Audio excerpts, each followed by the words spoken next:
হাতুড়ের ব্যাপারে স্ট্যান্ডটা আমার ছিল বোর্ড প্রেসিডেন্ট হওয়ার 2 দিন আগে ওই স্ট্যান্ডেই আছি আমি ওই স্ট্যান্ড থেকে সরিয়ে নিয়ে আসলাম। তার চেয়ে বেটার কাউকে পাইলাম কিনা বা তার কাছাকাছি কারো ছোটো কাউকে পেলাম না যে আমাদের জন্য বেটার সার্ভিস করতে পারবে। চান্দিকা হাতুড়ে সিংয়ের ব্যাপারে আমি এক্স্যাক্টলি আসলে কন্ট্রাক্টটা জানি না। আমি কিন্তু আগের স্ট্যান্ডেই আছি যে আমার মনে হয় যে যেটা আমি বলেছি ওইটা আমি কিন্তু বের হয়ে যায় না। বাট এখন যেমন আমার অফিসিয়ালি কিছু জিনিস দেখতে হবে যে মানে কেমনে কী করা দরকার, তার চেয়ে বেটার কাউকে পাইলাম কি না বা তার কাছাকাছি কারো ছোটো কাউকে পেলাম না যে আমাদের জন্য বেটার সার্ভিস করতে পারবে। এটা দেখবো, তারপর কথা বলবো। সিইও আছেন আমাদের আগে যারা কাজ করেন তাদের সাথে কথা বলে নিব। তারপরে আমি স্ট্যান্ড থেকে সরিয়ে নিয়ে আসলে আপনাকে সাকিবের ব্যাপারটা আসলে আপনাকে আমি বলেছি যে বোর্ডের কিছু পলিসি থাকবে, এটা আমি আমার ডিরেক্ট সাথে আলাপ করবো যে আমাদের পলিসি কী হওয়া উচিত সাকিব আল হাসানের ব্যাপারে। আমি কিন্তু একটু আগে বলেছি। সো ওইটা ইট ফলস ইন্টু দ্যাট যে আমাদের বোর্ডের সাথে আলোচনা করব যে সাকিব এখন যে স্টেটে আছে সেই স্টেটে কি সে কি ক্যান হি কন্টিনিউ। অবশ্যই ডিপেন্ড করে যে আপনার এই যে 2টা টেস্ট ম্যাচেস আছে তারপরে কি হবে, তখন এটা বোর্ডের একটা পলিসি ম্যাটার হবে এটা।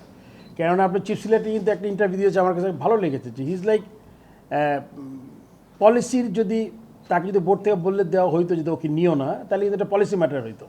তাহলে সে দায়িত্বটা বোর্ডের উপরে দিয়ে দিত যে না এসে বলে যে ওরা সিলেকশনের বাইরে চিন্তা করো।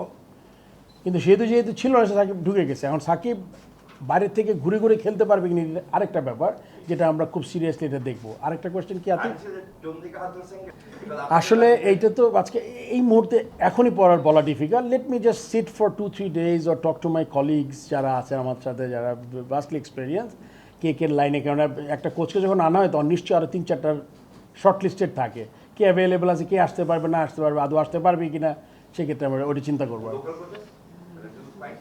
Very important. I mean local coaches মানে আমার মনে খুব ভালোভাবে আছে। দেখি এখন বাকিটা I am sure I should not B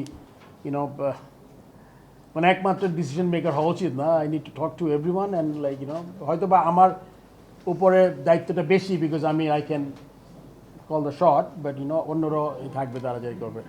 এখানে কোনো না প্রথম আমি তোমাকে বলছি যে হাতুড়ার ব্যাপারে যে স্ট্যান্ডটা ওই কথাটা মিস করেছো। হাতুড়ার ব্যাপারে স্ট্যান্ডটা আমার ছিল বোর্ড প্রেসিডেন্ট হওয়ার 2 দিন আগে ওই স্ট্যান্ডেই আছি আমি।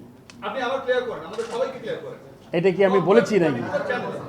আমি এটা sir I mean like you are good, তুমি যেটা মিন করো এটা খুব পরিষ্কার, বাট আমিও কিন্তু খুব পরিষ্কার।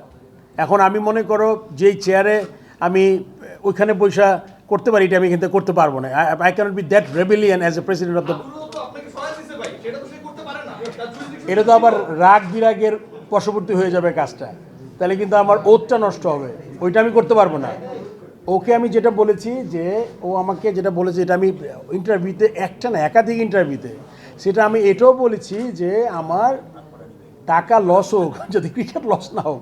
সো এটা আমি বলেছি। So it's like you can rest assured that what I have said. আর সিন্ডিকেটের ব্যাপারে এই ধরনের কাজ আমি যেই কদিন আছে চেষ্টা করব, ইট উইল নট হ্যাপেন, চেষ্টা করব আমি।